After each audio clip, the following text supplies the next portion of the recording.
अंतरराष्ट्रीय युवा विद्वान, जैन दर्शन में यूनिवर्सिटी टॉप व गोल्ड मेडलिस्ट, जैन सिद्धांत एवं न्याय विषयों को सरलता से समझाने वाले, यूएसए, इंग्लैंड, ऑस्ट्रेलिया आदि अनेक देशों में जैन धर्म की महती प्रभावना करने वाले, पंडित टोडरमल पुरस्कार, युवा विद्वत रत्न आदि अनेक पुरस्कारों से सम्मानित मूर्धन्य विद्वान डॉक्टर संजीव कुमार गोधा जयपुर द्वारा जानिए धर्म का मर्म।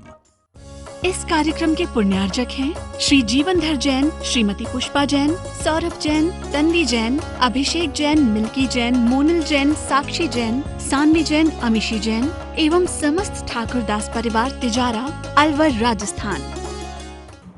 जयति परम ज्योति समम समस्तेरनंत पर्यायै दर्पण तलैव सकला प्रतिफलति पदार्थ मालिका यत्र परमागमस्य बीजम् निषिद्ध जात्यन्ध सिंधुर्विधानम् सकल नय विलसितानां विरोध मथनं नमाम्यनेकान्तम् विरोध मथनं नमाम्यनेकान्तम्।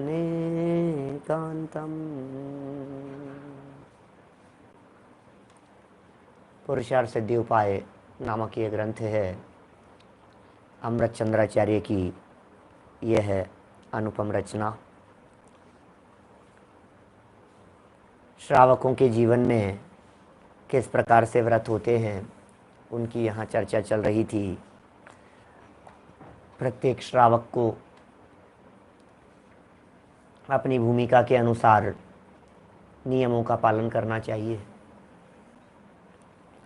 पंचम गुण स्थान की जब भूमिका होती है, मिथ्यात्व, अनंतानुबंधी या प्रत्याख्यानावरण का जब अभाव होता है, तो 5 अणुव्रतों का पालन होता है, 3 गुणव्रत और 4 शिक्षा व्रतों का पालन होता है। अणुव्रतों की चर्चा पूरी करने के उपरांत गुणव्रतों की चर्चा हुई और वह भी पूरी होने के उपरांत यहाँ शिक्षा व्रतों की चर्चा चल रही थी।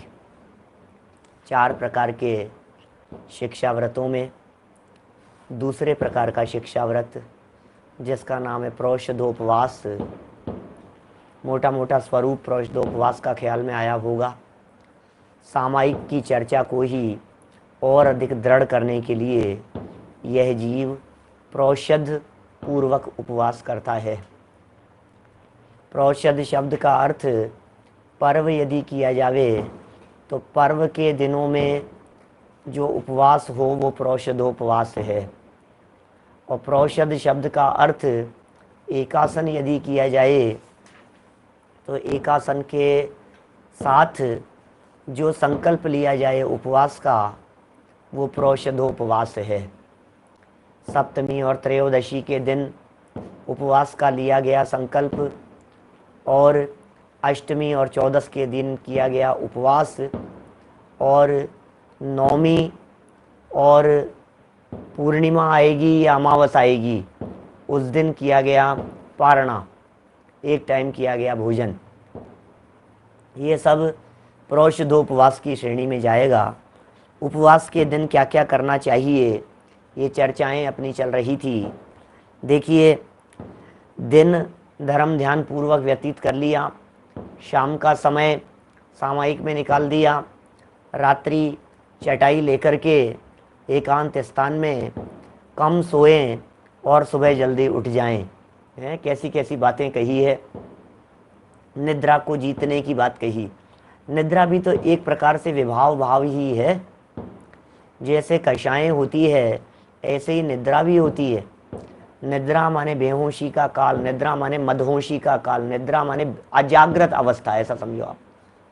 मदहोशी बेहोशी का अजागृत, जागृत नहीं है, सावधान नहीं है, सचेत नहीं है, वो काल होता है निद्रा का काल।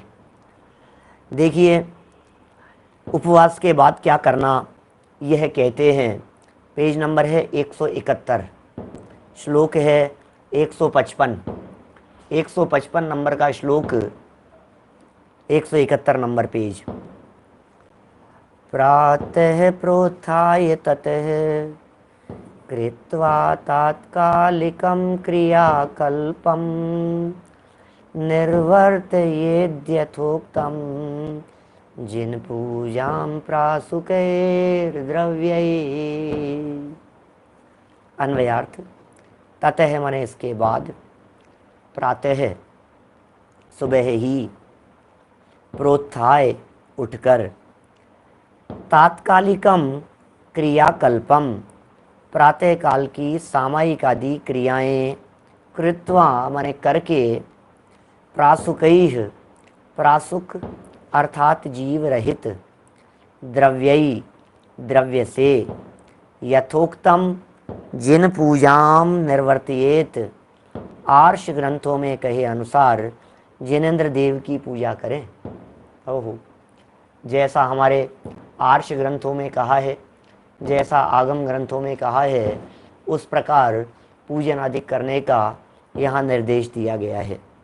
सुबह जल्दी उठिए, जल्दी उठ करके प्रातःकाल की समस्त क्रियाओं से निवृत्त होइए, सामायिक आदि क्रियाओं से सामायिक आदि करें, फिर नहाना धोना आदि जो भी अल्प क्रियाएं, जो अनिवार्य क्रियाएं हैं, उन क्रियाओं को करें। और उन्हें करने के बाद जैसा हमारे ग्रंथों में कहा है, उन ग्रंथों के अनुसार जिनेंद्र देव की पूजन करें। देखिए, टीका पढ़ते हैं और टीका में इस बात को और आगे बतलाएंगे। ततः प्रातः प्रोत्थाय तात्कालिकं क्रियाकल्पं कृत्वा यथोक्तं प्रासुकै द्रव्यै जिन पूजां निर्वर्तियेत। शयन के बाद 4 बजे, लो 4 बजे का समय कह दिया। कल भी तो अपन ने 4 बजे की बात पढ़ी थी। कल भी तो आई थी बात, 4 बजे की बात कही थी ना कल, सुबह उठने की बात कही थी, 4 बजे उठने के संदर्भ में बात कही थी। अभी भी वही कह रहे हैं। शयन के बाद 4 बजे ब्रह्म मुहूर्त में जागृत होकर सामायिक आदि भजन व स्तुति आदि करके, सबसे पहले उठते ही पहले करना सामायिक भजन स्तुति, ये सब करके शौच स्नान आदि से निपट कर अब फ्री हो गए, शौच आदि से फ्री हो गए, नहा धो करके तैयार हो गए। प्रासुक 8 द्रव्यों से भगवान की पूजन करना तथा स्वाध्याय आदि करना। बोलो, अब प्रासुक द्रव्यों से पूजन करने के संदर्भ में थोड़ी सी बात इन्होंने यहाँ कही है।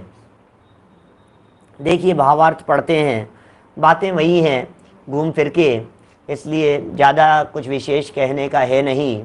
जहाँ कोई चर्चा का प्रसंग आएगा वहाँ जरूर हम रुकेंगे। आचार्यों का अभिप्राय यहाँ प्रासुक द्रव्यों से पूजन करने का है। अतः जल को लौंग द्वारा प्रासुक बना लेना चाहिए या जल को गर्म कर लेना चाहिए और उसी जल से अष्ट द्रव्यों को धोना चाहिए। भाई साहब, प्रासुक द्रव्यों से पूजन होती है, द्रव्य प्रासुक होने चाहिए। प्रासुक का मतलब जीव रहित। आर्ष परंपरा माने मूल आचार्यों की परंपरा। आर्ष मार्ग माने आगम अनुसार जो मार्ग है वो आर्ष मार्ग कहलाता है। आजकल कुछ आर्ष मार्ग जो हैं अलग व्याख्याएं चलने लगी है। कुछ 13पंथी और 20पंथी का विवाद करके दोनों में बंटवारा करके 20पंथी ऐसा कहते हैं कि हम आर्ष मार्गी हैं, हमारी आर्ष परंपरा है। अब उन्होंने अपना नाम आर्ष परंपरा दे दिया तो 13पंथी कहते हैं हम मूल संघ वाले हैं, मूल आमनाय वाले हैं, अपने अपने नामकरण कर लिए गए। ऐसा बंटवारा ये वर्तमान में देखने को मिल रहा है। एक कहते हैं हम मूल आमनाय वाले हैं, एक कहते हैं हम आर्ष परंपरा वाले हैं। भैया, जनागम में ऐसी बातें कहाँ हैं? आर्ष शब्द का अर्थ तो बराबर जो चली आ रही है तीर्थंकरों के बाद में गणधर, फिर उसके बाद में द्वादशांग के पाठी, अंग पूर्व के ज्ञाता, आचार्यों के माध्यम से परंपरा से जो बातें चलते चलते चलते चलते चली आ रही है, वे सब आर्ष परंपरा से चली आई हुई बातें हैं। तो यहाँ आर्ष की बात कह रहे हैं, आर्ष परंपरा की बात कह रहे हैं। प्रासुक द्रव्य से पूजन होनी चाहिए, माने निर्दोष द्रव्यों से पूजन की जानी चाहिए। पूजन में सचित्त द्रव्यों का प्रयोग नहीं होना चाहिए, अचित्त वस्तुओं का प्रयोग पूजन में किया जाना चाहिए, ऐसा यहाँ कहना चाहते हैं। मतलब जब भी जिनेंद्र देव, और पूजन तो करनी चाहिए प्रतिदिन, षट कर्माणी दिने दिने। देखो उपवास का दिन है अभी ये अष्टमी या चौदस के दिन की बात कर रहे हैं। पहले जो बात कही थी वो सप्तमी के दिन की बात कही थी। आज जो चर्चा चल रही है ये अष्टमी के दिन की चर्चा चल रही है, ये चौदस के दिन की चर्चा चल रही है। इस दिन क्या करेगा ये व्यक्ति, कैसे दिन भर व्यतीत करेगा, तो ये बतला रहे हैं। सुबह उठते ही पहले उसने सामायिक की, भक्ति की, जो भी उसकी स्तुति पाठ वगैरह किए, उसके बाद में नहाने धोने में लग गया। नहाने धोने में भी कम से कम जल व्यतीत करे, ऐसा कम से कम जल व्यतीत करे, कम से कम जल ढोले। इस तरह की जो चीजें हो सकती है वो कम से कम करे, क्योंकि आरंभ परिग्रह को उसने सीमित कर दिया है। आपको ध्यान है ना, उपवास का काल है, आरंभ परिग्रह अत्यंत सीमित होंगे, ये सब बातें। और फिर पूजन करें, प्रासुक द्रव्यों से पूजन करें। भाई साहब ऐसा है, वर्तमान में आर्ष परंपरा शब्द का प्रयोग ऐसा होने लग गया है, ठीक है ना, लेकिन वास्तव में तो हम सब जैन परंपरा वाले लोग आर्ष मार्गी हैं। भगवान ऋषभदेव, भगवान महावीर स्वामी हैं, उन्हीं की परंपरा के हैं। इसलिए कोई ऐसा बंटवारा जो वर्तमान में जैसा अद्भुत जो कुछ भी चलता हो, आप उसे छोड़िए। यहाँ तो कोई दुनिया में कौन किसके लिए क्या प्रयोग कर रहा है, कौन किसके लिए क्या बोल रहा है, यहाँ तो हमें उपदेश दे रहे हैं आर्ष मार्ग अनुसार। ऐसे शब्दों के प्रयोग किए ना यहाँ पर, यथोक्तम संस्कृत उसमें मूल में है, माने जो अन्वयार्थ किया है उस अन्वयार्थ में यथोक्तम शब्द का अर्थ किया। ये भी कितना सुंदर स्पष्ट हो रहा है, यहाँ यथोक्तम से स्पष्ट हो रही है बात। यथा उक्तम माने जैसे ऊपर कही गई है, जैसे परंपरा से कही गई है, जैसे आचार्यों के द्वारा कही गई है, जो परंपरा से चली आई हुई बात है वो है आर्ष ग्रंथों के अनुसार।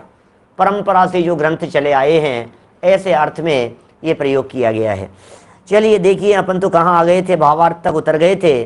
प्रासुक द्रव्य से पूजन माने निर्दोष द्रव्य से पूजन की जानी चाहिए, और जल को प्रासुक कर लेना चाहिए। जल में लवंग डाल ली, ये प्रासुक हो गया। अब उसी जल को अपन ने गर्म कर लिया था तो भी प्रासुक हो गया। माने पहले तो सबसे पहले तो उसे छाना जाए।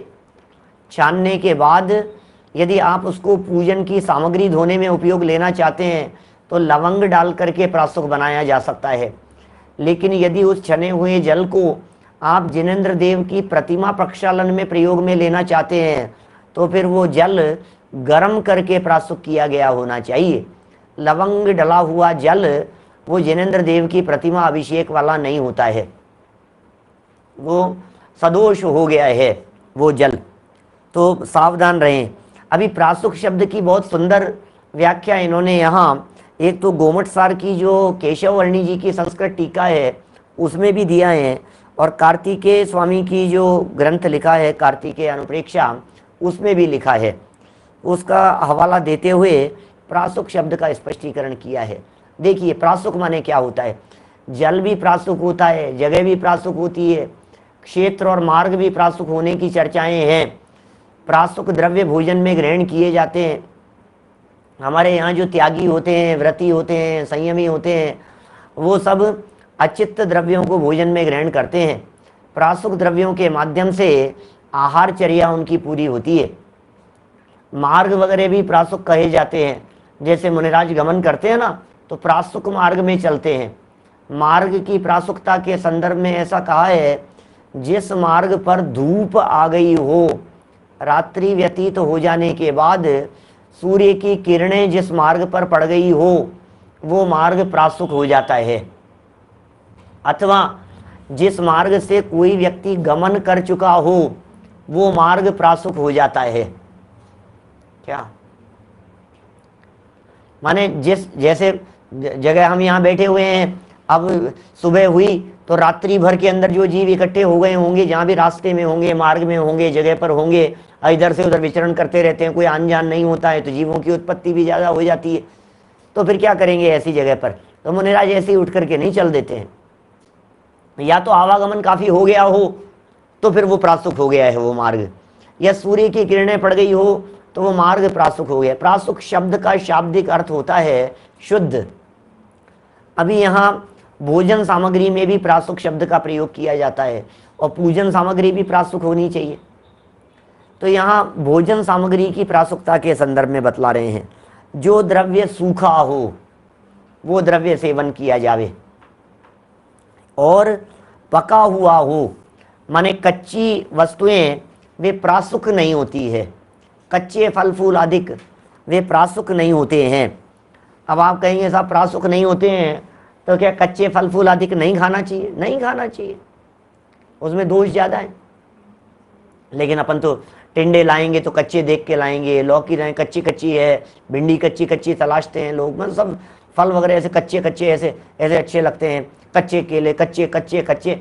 भाई देखो, गृहस्थ हो आप जो कुछ भी करते हो, लेकिन हमारे जो त्यागी व्रती मुनिराज होते हैं वे प्रासुक द्रव्यों को भोजन में ग्रहण करते हैं, इसलिए उनके लिए भोजन बनाते समय आप बहुत सावधान रहें। द्रव्य सूखा हो, पका हुआ हो, ठीक है, और अग्नि पर तपाया हुआ हो। कितनी बातें हो गई?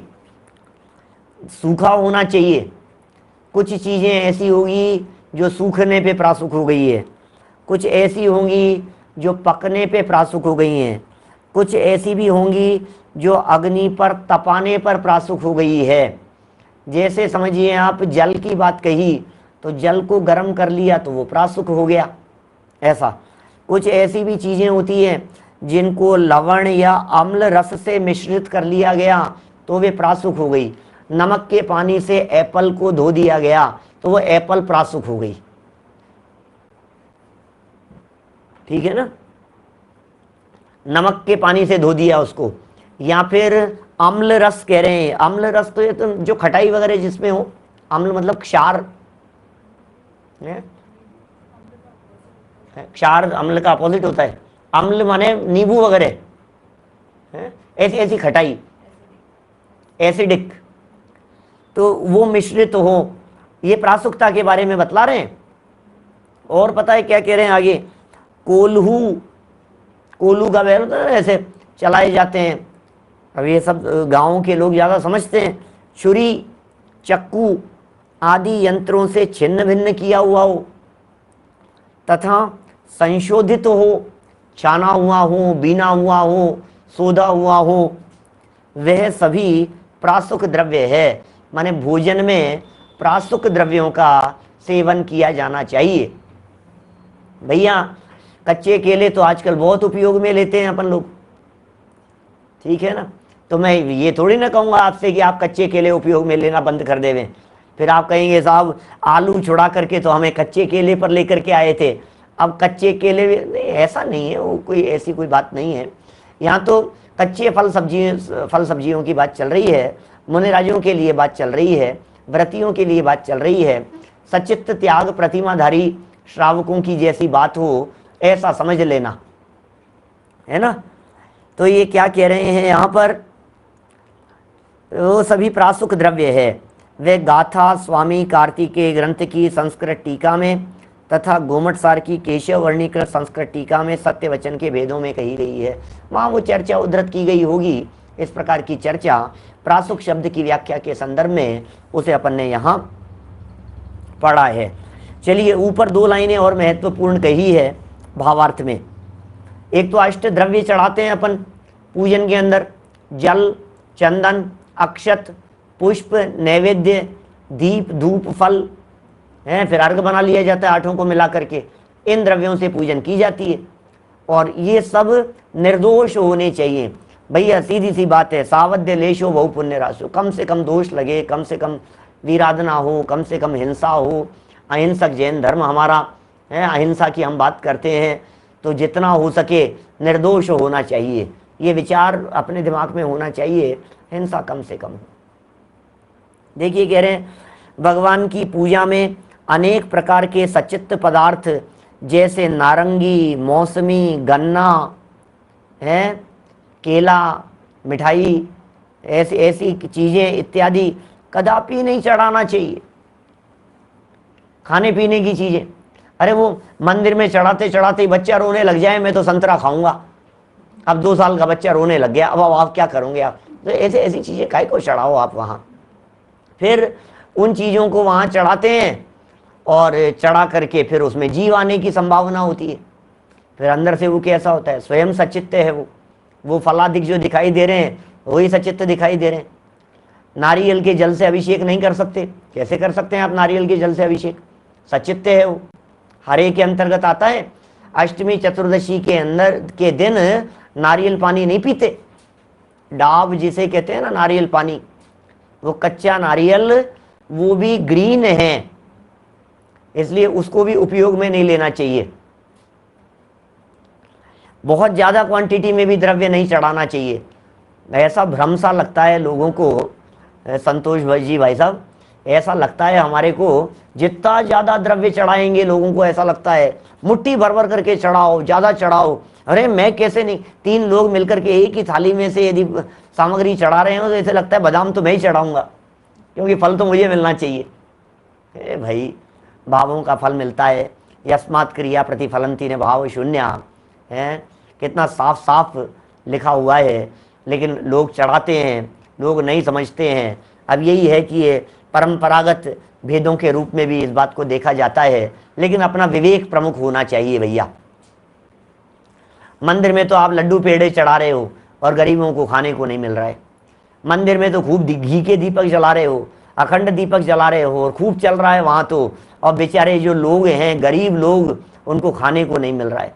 टनो मनो मेवा मिष्ठान और न मालूम क्या क्या ले जा करके लोग चढ़ा देते हैं भगवान के नाम पर, लड्डू और प्रसादी के नाम पर बांट देते हैं। गरीब, हिंदुस्तान में गरीबी कितनी है, दरिद्रता कितनी है, कल्पना तो करो आप। थोड़ा और लोगों के प्रति भी करुणा का भाव तो आना चाहिए। हम तो किए जा रहे हैं बस। कितने, मैं तो ये बहुत, ये जो 2 मूवी जो अभी बीच में आई ना, ये बहुत अच्छी बनी है, ये जो आई है। मैं कोई टीवी मूवी देखने का कोई बहुत पोषण नहीं करना चाहता हूं, लेकिन दोनों जो पिक्चर आई पीके और OMG, उनमें बहुत खंडन किया गया इस फालतू की बातों का। बस इतने ही अर्थ के अंदर उसको समझना कि वो अच्छी रही है बात, जिसमें उन्होंने खंडन किया। एक जगह पर तो उन्होंने ये भी दिखा दिया आपके श्रवण बेलगोला के अंदर भी ऊपर से चढ़ाते हुए 5 टन मनोजाला डाला जा रहा है, इधर हो रहा है, सब दुनिया भर में हो रहा है। क्या क्या भैया, कौन क्या कर रहा है, किसी पर उंगली नहीं उठाना। कौन क्या कर रहा है, किसी की निंदा नहीं करना। कौन क्या कर रहा है, किसी से विवाद में नहीं पड़ना। अपना लोटा छान करके जरूर पीना। कोई पात्र जीव दिखाई देवे, किसी में पात्रता दिखाई देवे, तो जरूर उसे बतलाना, बताने में बड़ी विनम्रता रखना। ये जिनागम का मार्ग, ये राग द्वेष का मार्ग नहीं है, ये लड़ाई झगड़े का मार्ग नहीं है। यहाँ तो लड़ाई झगड़े मिट जावे, ये तो ऐसा मार्ग है। माने हम जो मार्ग यहाँ अपना रहे हैं, जिस मार्ग पर हम चलना चाहते हैं, पूरी दुनिया को सुधारने की जिम्मेदारी और ठेकेदारी ये हमारी माथे पर नहीं है। हम किस किस को सुधारेंगे, हम किस किस को समझाएंगे, हम किस किस को बतलाएंगे, कौन किसको समझाए, कौन किसको बतलाए भैया। यहाँ तो कहते हैं साक्षात तीर्थंकर परमात्मा। अरे अनंते तीर्थंकर परमात्मा मिलकर के भी एक अज्ञानी को ज्ञानी नहीं बना सकते। नाग्यो विज्ञत्व मायाति विज्ञो नाग्यत्व मृच्छति निमित्त मात्रम अन्यस्तु गतिर धर्मास्ति कायवत। इष्टोपदेश का श्लोक है, पूज्यपाद आचार्य का लिखा हुआ। नाग्यो विज्ञत्व मायाति विज्ञो नाग्यत्व मृच्छति, इष्टोपदेश 51 श्लोक हैं, छोटे छोटे 2 लाइनें छोटी छोटी सी है, गजब के उदाहरण दिए हैं। क्या सिडनी ऑस्ट्रेलिया में किए हुए मेरे प्रवचन है, इनके ऊपर 17 प्रवचन है, यूट्यूब पर वीडियो उपलब्ध है। बच्चों को याद कराइए, छोटे छोटे बच्चों को। अरे गजब के उदाहरण है, गजब का ग्रंथ है, बड़ी बड़ी सुंदर चर्चा चलती है उसमें, छोटे छोटे उदाहरण दिए हैं उसके अंदर। नाग्यो विज्ञत्व मायाति विज्ञो नाग्यत्व मृच्छति, कौन किसको समझे। तीर्थंकर मिलकर के, अनंते तीर्थंकर मिलकर के किसी एक अज्ञानी को ठान लेवे कि मैं इसे ज्ञानी बना दूंगा, कौन बनाए किसको ज्ञानी, तीर्थंकर नहीं समझा सकते। ऋषभ देव और 84 गणधर मिलकर के मारीची को नहीं समझा सके, भरत जैसे चक्रवर्ती नहीं समझा सके अपने बेटे मारीची को। अब किसी और की क्या बात करें अपन, हम किस बात का अभिमान करें कि हम आपको समझा देंगे कि ये उनको समझा देंगे। पंडित जी ऐसी बातें बतलाओ कि हम उनको समझा देवे, भैया कोई किसी को नहीं समझा सकता। समझने की पात्रता दिखे तो कुछ बातें जरूर कह देना, क्या पात्रता नहीं दिखे तो शांति से अपना काम करना। आराधना का मार्ग है, एकांत का मार्ग है। सच में जो सच्चा स्वार्थी होता है वो सच्चा आराधक होता है। ये जैन धर्म का मार्ग सच्चे अर्थों में स्वार्थी बनने का मार्ग है। कैसे जगत, अरे जो सच्चा हमारे सिद्ध भगवान स्वार्थी है, स्वयं अर्थी, स्वयं को नहीं जाना क्या स्वार्थी होगा। हम जगत में किसी का परोपकार करना, किसी की हेल्प करना, उसका निषेध नहीं करते हैं, खूब करो, यथासंभव करो। लेकिन आचार्यों ने एक ऐसी गाथा लिखी है, आदहिदम कादव्वम जय सक्करी परहिदम च कादव्वम, आदहिद परहिदादो आदहिदम सुट्टू कादव्वम। क्या कह रहे हैं, आत्महित ही करने योग्य है। आदहिदम कादव्वम, आद मतलब आत्मा, हिदम हित, कादव्वम आदहिदम कादव्वम, आत्महित ही करने योग्य कार्य है। यदि सक्कदी, यदि समर्थ हो, जय सक्कई यदि समर्थ हो, परहिदम च दूसरे के हित और परोपकार के लिए अपनी बुद्धि, अपने उपयोग, अपने दिमाग को लगाओ। कोई बात नहीं, आप मेरी सामर्थ्य है तो। अच्छा आगे बढ़ो कि साहब आप मेरे में सामर्थ्य है, अपना हित भी करता हूं और परोपकार भी करता हूं। लेकिन सुन लो आचार्य की हिदायत, सेकंड लाइन में क्या कह दिया, आदहिद और परहिदादो, आत्महित और परहित, इन दोनों में से यदि कंपैरिजन करोगे तो आत्महित ही सर्वश्रेष्ठ कार्य है। ऋषभ देव स्वामी ने क्या किया, दीक्षा लेने के बाद 1000 साल के लिए मौन हो गए। क्या बात कर रहे हो, पहली बार सुन रहे हैं पंडित जी ये बात तो हम। 1000 वर्ष के लिए मौन हो गए कि हाँ जी बिल्कुल ऐसा ही है। दीक्षा के 1000 वर्ष बाद में केवल ज्ञान की प्राप्ति हुई थी। जब तक केवल ज्ञान नहीं होता, दीक्षा लेने के बाद तीर्थंकर परमात्मा मौन हो जाते हैं। 1000 साल तक ऋषभ देव स्वामी बोले ही नहीं, दीक्षा लेने के बाद में 12 वर्ष तक महावीर स्वामी बोले ही नहीं। क्या बात कर रहे हो, हाँ जी ऐसा ही तो है, यही तो कह रहे हैं। कौन समझाए, किसको समझाएं। 2-4 प्रवचन कर लेते, एक आध प्रवचन तो रोजाना महावीर भगवान को भी करना चाहिए था। 12 साल के अंदर कितने लोगों का उद्धार हो जाता। एक आध प्रवचन नहीं कर सकते थे रोजाना, नहीं तो नहीं। केवल ज्ञान हो जाने के बाद में अब वाणी खिल रही है स्वयं जैसा हो रहा है, ऐसा है भाई साहब। बड़ा गजब का अद्भुत स्वरूप है भैया। देखो इसलिए यहाँ क्या कह रहे हैं, भगवान की पूजा सचित्त पदार्थों से ना करें, अचित्त पदार्थों से भगवान की पूजन की जानी चाहिए। अब तीसरे आधे दिन, अब ये अपना दिन पूरा का पूरा व्यतीत कर लिया अपन ने। मान लो अपन ने क्या किया, सामयिक की पूजन की अधिक से अधिक समय अपन ने धर्म ध्यान वगैरह के अंदर व्यतीत किया, अपना समय निकल गया। अब आगे 156 नंबर श्लोक को देखो, तीसरे आधे दिन का कार्य कहते हैं। उस दिन क्या करेंगे तीसरे आधे दिन, उक्तेन ततो विधिना नीत्वा दिवसं द्वितीय रात्रिं च अतिवाहयेत् प्रयत्नादर्धं च तृतीय दिवसस्य। अन्वयार्थ, ततः उसके बाद, उक्तेन पूर्वोक्त, विधिना विधि से। अरे भाई पहले विधि बता दी है आपको, पिछले 2-4 दिन से चल क्या रहा है, ये उपवास उपवास की तो चर्चा चल रही है। तो उसी विधि से दिवसम उपवास का दिन, चय माने और, द्वितीय रात्रिम दूसरी रात्रि को, नीत्वा व्यतीत करके, पूरा करके, चय माने फिर, तृतीय दिवसस्य तीसरे दिन का, अर्धम प्रयत्नात् आधा भाग भी, अतिशय यत्नाचार पूर्वक, अतिवाहयेत व्यतीत करें, बाकी का बचा हुआ दिन भी बहुत यत्नाचार पूर्वक सावधानी से व्यतीत करें।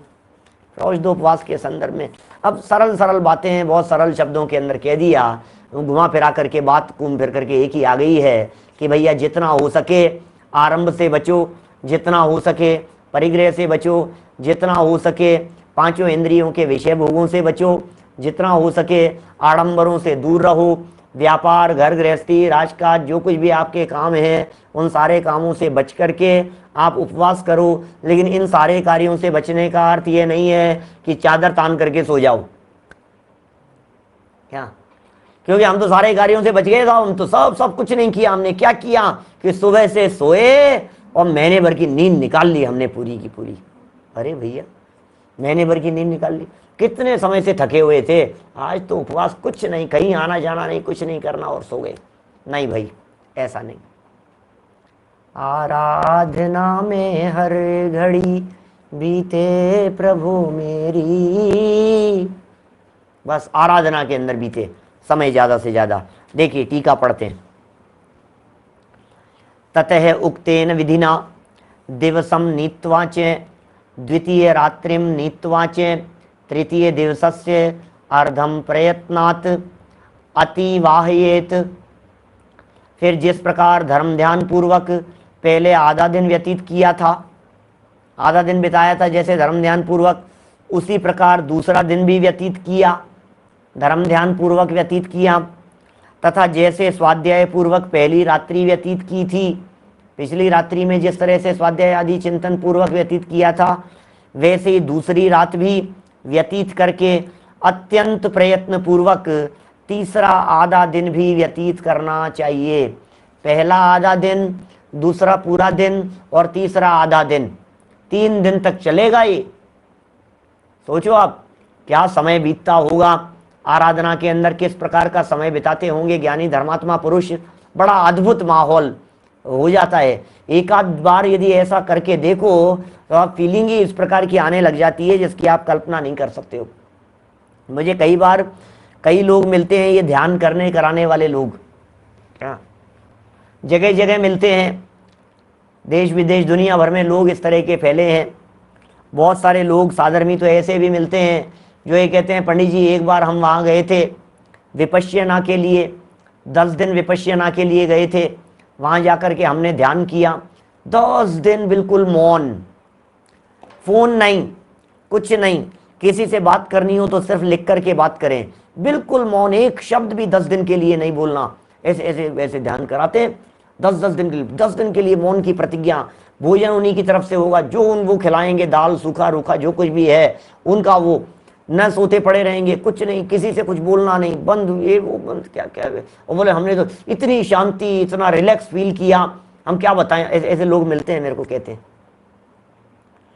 आप 5 दिन के लिए मोबाइल का त्याग करके देखिए, 8 दिन के लिए मोबाइल पटक दीजिए एक तरफ। मुझे मालूम है अभी सामने से लोग कहने लग जाएंगे, पंडित जी प्रवचन कैसे सुनेंगे आपका। अरे अंदर में इतनी तैयारी हो गई, अब जरूरत नहीं है किसी का व्याख्यान सुनने की, जरूरत नहीं है नेट पर जाकर के, यूट्यूब पर जाकर के किसी का प्रवचन देखने की।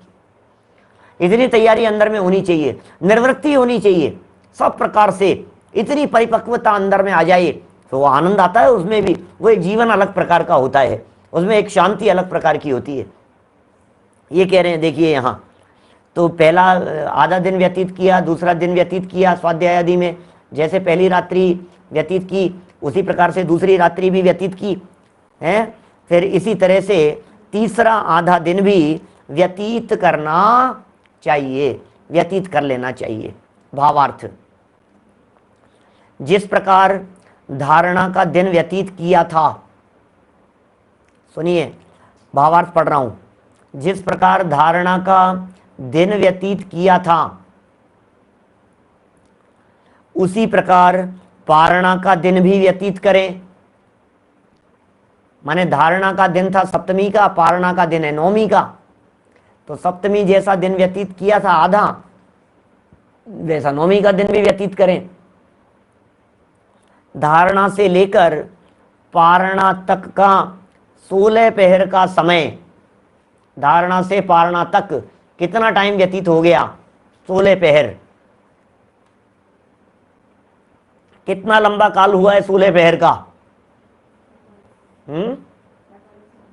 48 घंटे का हो गया है। एक पहर 3 घंटे का, 48 घंटे श्रावक को भले प्रकार धर्म ध्यान पूर्वक ही व्यतीत करना चाहिए। भले प्रकार व्यतीत करे धर्म ध्यान पूर्वक, तभी उसका उपवास करना सार्थक है। कारण कि विषय कषायों का त्याग करने के लिए ही उपवास आदि किए जाते हैं। ये लाइन, ये लास्ट लाइन जो दे दी है ना, थोड़ी सी मार्मिक लाइन कह दी है बात। ये लाइन सेट कर लो यहाँ अपने दिमाग में। उपवास किया क्यों है? उपवास करने का क्या प्रयोजन था? आखिर उपवास क्यों किया गया? तो ये कह रहे हैं भाई साहब, विषय कषाय का त्याग करने के लिए तो उपवास किया था। अब आपने त्याग करके भी विषय कषाय का पोषण किया तो गड़बड़ हुई ना सबकी सब। इस कार्यक्रम के पुण्यार्जक हैं श्री जीवनधर जैन, श्रीमती पुष्पा जैन, सौरभ जैन, तन्वी जैन, अभिषेक जैन, मिल्की जैन, मोनल जैन, साक्षी जैन, सानवी जैन, अमीशी जैन एवं समस्त ठाकुरदास परिवार तिजारा, अलवर, राजस्थान।